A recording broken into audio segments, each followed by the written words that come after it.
pourquoi autant de coachs sportifs ou d'éducateurs sportifs créent leur académie aujourd'hui? Alors, depuis quelques années, c'est un phénomène qui se développe de plus en plus. Et dans nos nombreux sports. Hein.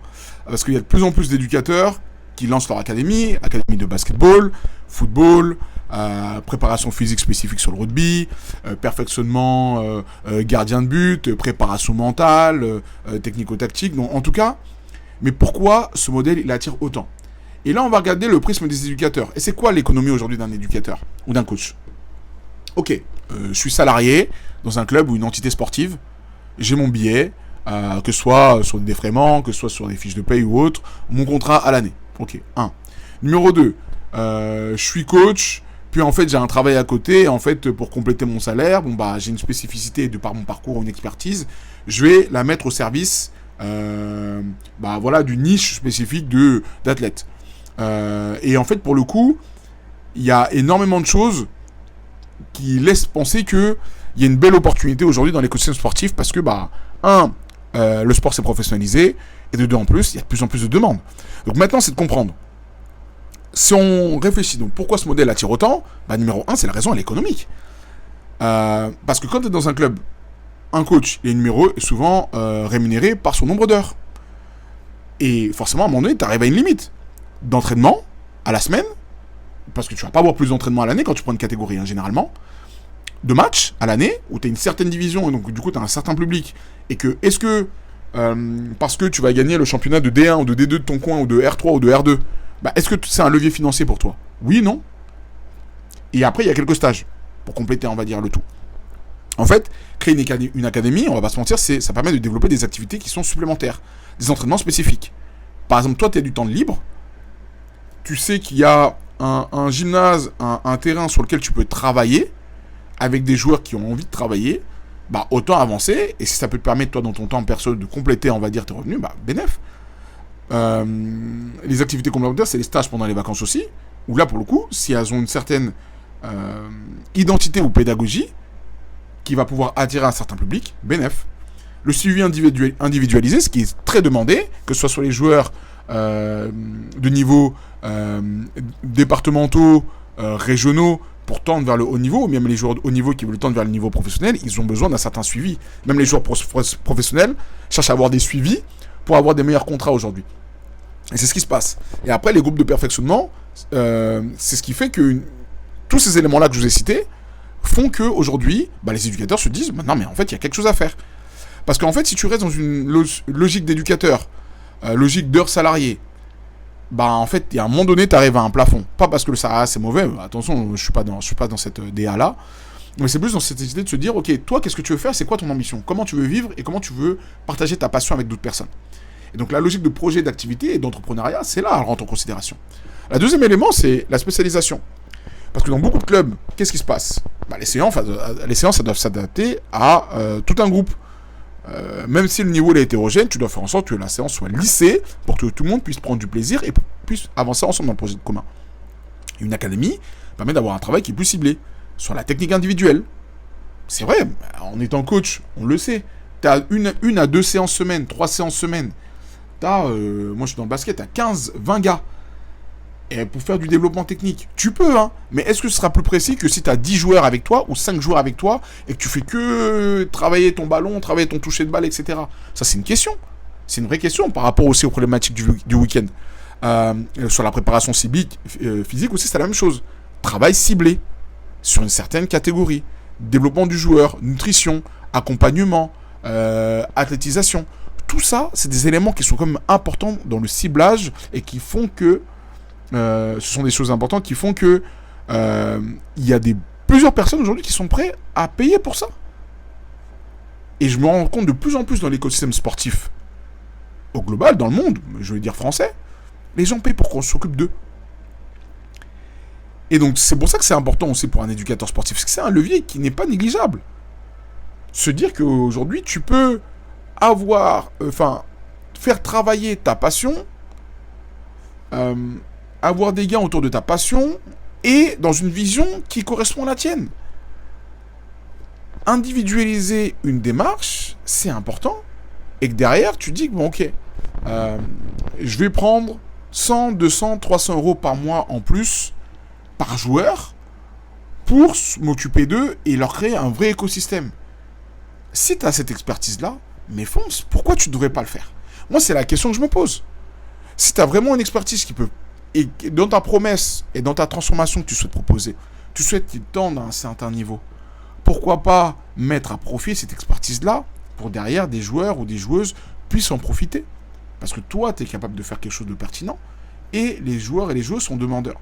Alors attention, j'ai pas dit qu'il faut aller dans des trucs où tu essaies d'arnaquer les gens, quoi que ce soit. C'est pas ça que j'ai dit. Attention, il faut pas rentrer là-dedans. Il faut pas rentrer là-dedans du tout.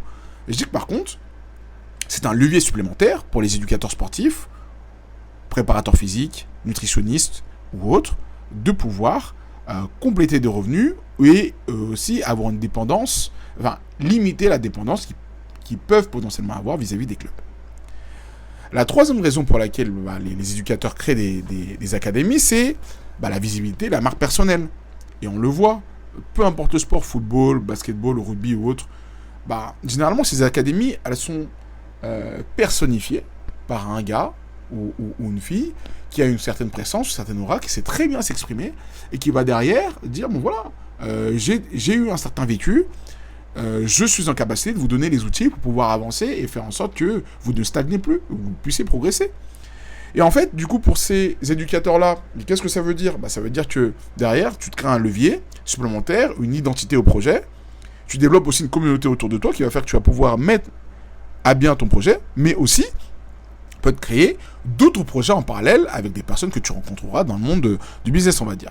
Et aussi de structurer finalement ton expertise, parce que quand on cherche à entraîner les gens et qu'on cherche à ce qu'on soit payé pour ça, ça veut dire que forcément, on va chercher à avoir derrière une certaine méthodologie de travail qui fera que tu pourras tenir dans le temps et pouvoir donner un maximum de qualité et de valeur aux personnes que tu accompagnes.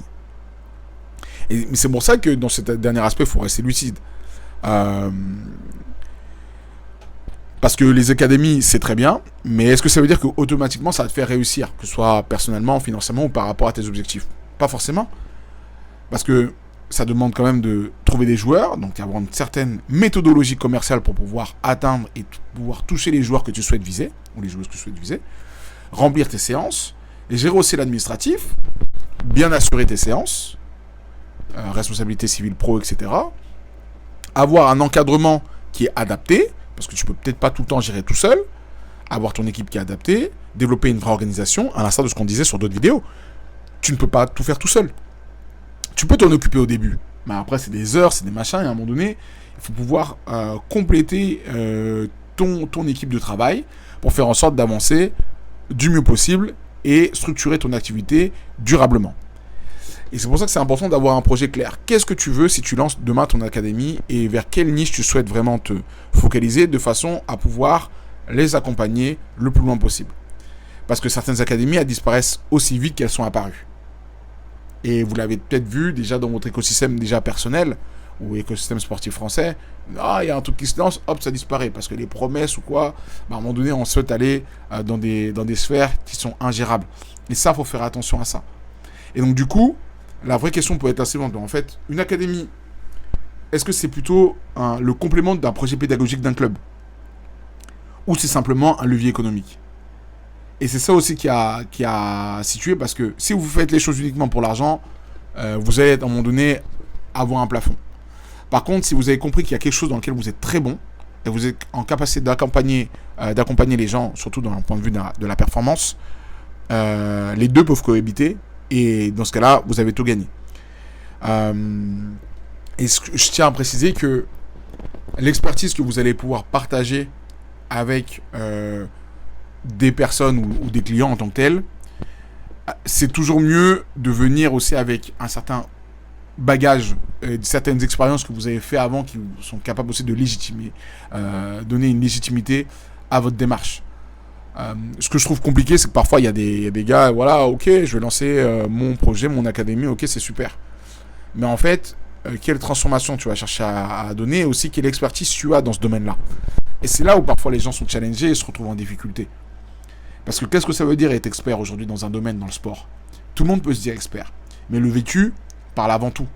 Le vécu, ça peut dire ce que tu as vécu toi en tant que joueur, ce que tu es allé chercher à apprendre pour pouvoir compléter ton expertise de coach, ton expertise d'éducateur sportif, et qui va faire que tu seras en mesure de donner, on va dire, des outils à tes clients pour qu'ils puissent avancer. Et si tu as mis en place cette infrastructure-là, fonce. Et je trouve ça du coup pertinent. Et la raison pour laquelle, pourquoi autant d'éducateurs sportifs font des académies, elle est toute faite. C'est que, c'est un levier pour prendre du plaisir et leur passion. 2, intérêt financier. 3, pouvoir vraiment mettre tous les moyens possibles pour qu'ils puissent créer, on va dire, leur métier de rêve. Finalement, aujourd'hui, si tu es au football et que tu es sur le spécifique attaquant, tu veux prendre une équipe peut-être demain dans ton coin en R2, R3, R1, D1, D2. Mais peut-être qu'en fait, ce qui te passe, c'est que les mouvements des attaquants.